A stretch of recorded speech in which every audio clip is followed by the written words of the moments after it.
J'efface tout. Voilà. Puis je vais tracer un trait tout bête.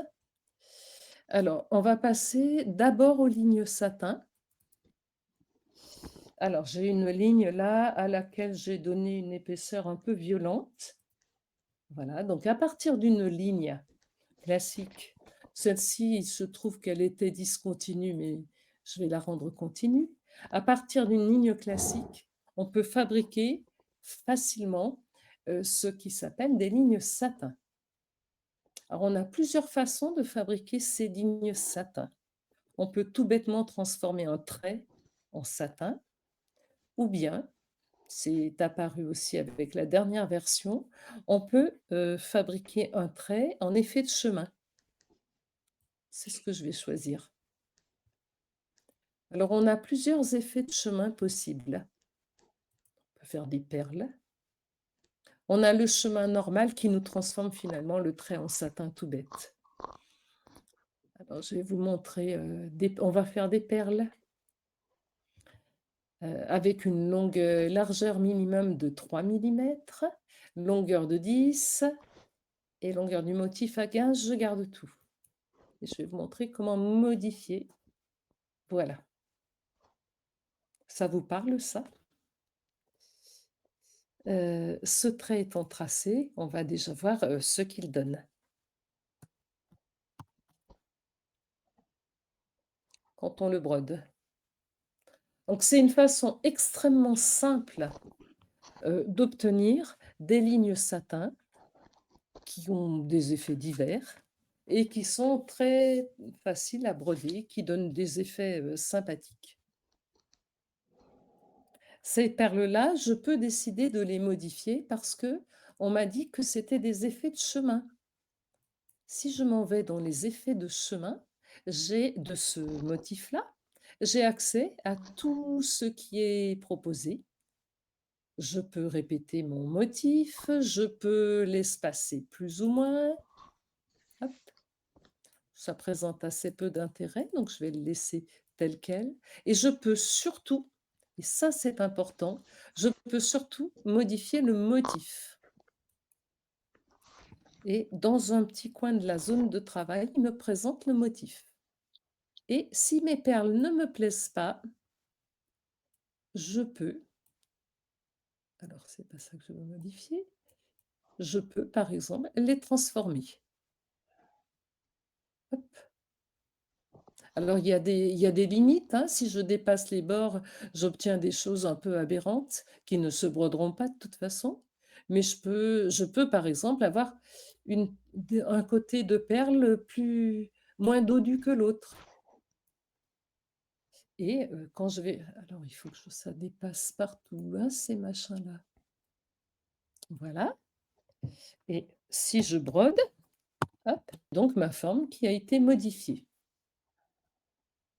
Donc la ligne satin, qu'elle soit un peu complexe comme celle-ci, ou qu'elle soit régulière, elle va pouvoir se paramétrer de la même façon. On va s'occuper des paramètres là, d'une ligne satin, d'une colonne satin.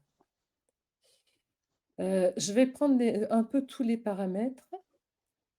Ici, j'ai une première partie qui concerne les points courts.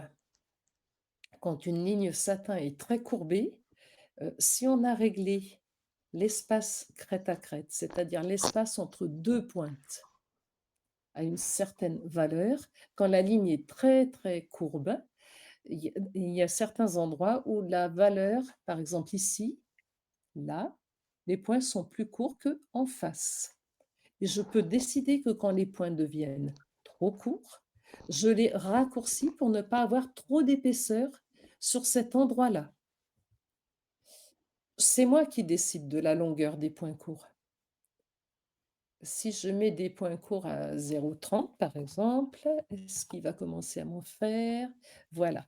À 0,30, il estime que là, il y avait des zones qui étaient trop serrées, donc il a raccourci les points de façon à les espacer les uns des autres. Donc ça, c'est le premier des paramétrages possibles. On a bien entendu l'espacement crête à crête. Alors, contrairement à ce qu'on avait dans les remplissages, où on avait dans les remplissages, on avait l'espace entre les lignes. L'espace crête à crête, c'est l'espace entre 2 pointes et quand on a un espace entre 2 pointes à 0, je vais essayer de m'approcher, voilà. Quand on a un espace entre 2 pointes là à 0,4, c'est que l'espace entre ces 2 lignes, globalement, est plutôt à 0,2 puisqu'on a 2 lignes sur 0,4 millimètres. Donc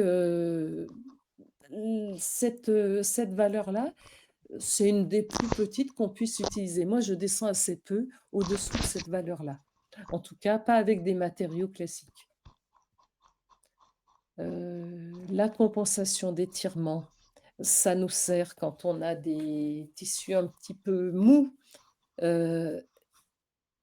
ou des points très longs. Des points très longs vont resserrer le tissu. Donc on a besoin de raconter des mensonges à la machine.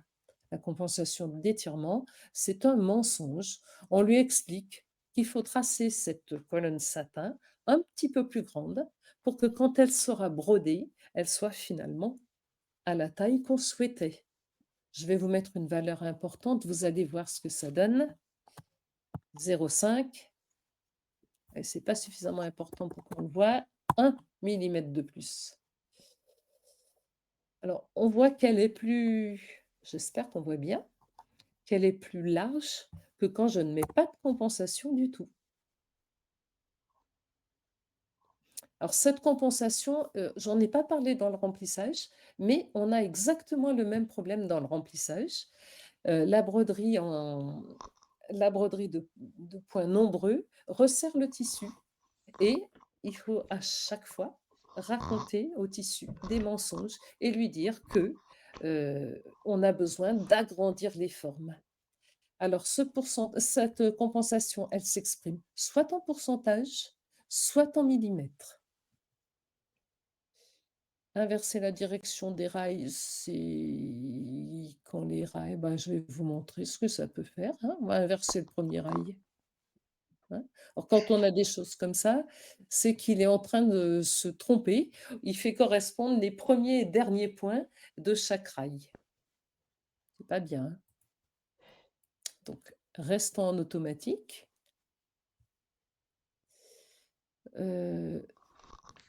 Longueur mini du point, longueur mini de saut. Redis-moi, Claudine, longueur mini de point.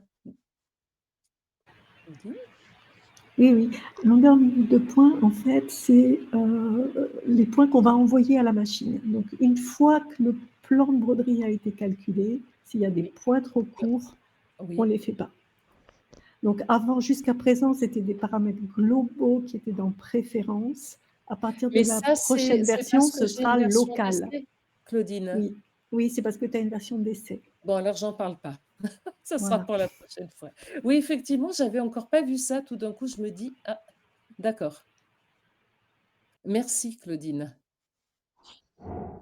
On a aussi la possibilité de jouer, alors vous l'avez vu pas mal parce que plusieurs d'entre nous ont joué avec, et sur le tout dernier, la dernière couverture du groupe, vous avez vu le chien de j'ai oublié, en tout cas un chien magnifique, sur lequel on retrouve, des bouts de fourrure.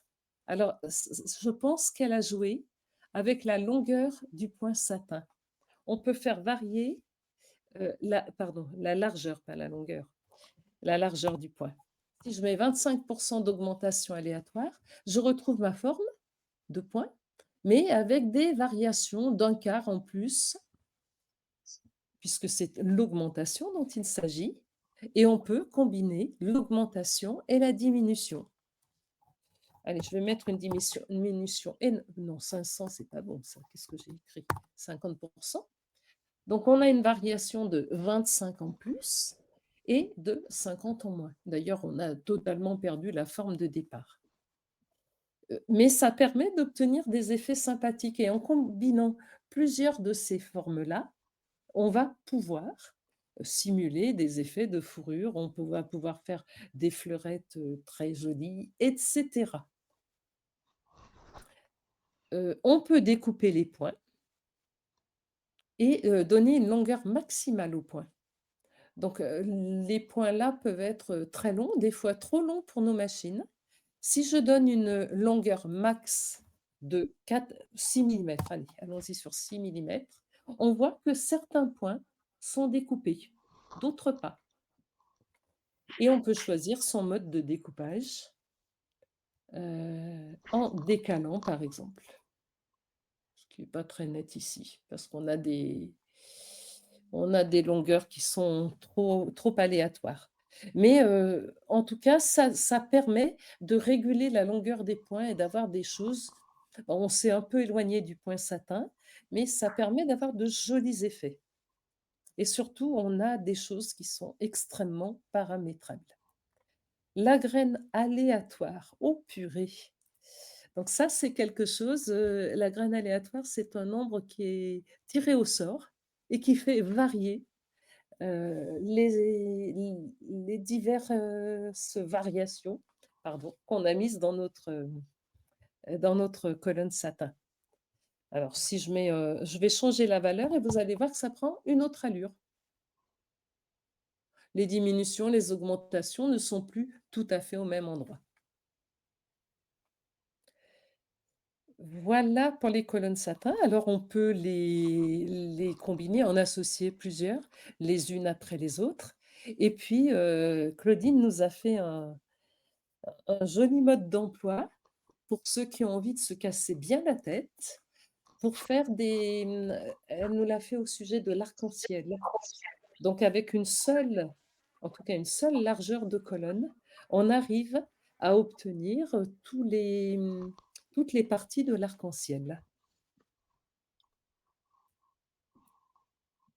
Voilà, je regarde un petit peu ce que vous me dites.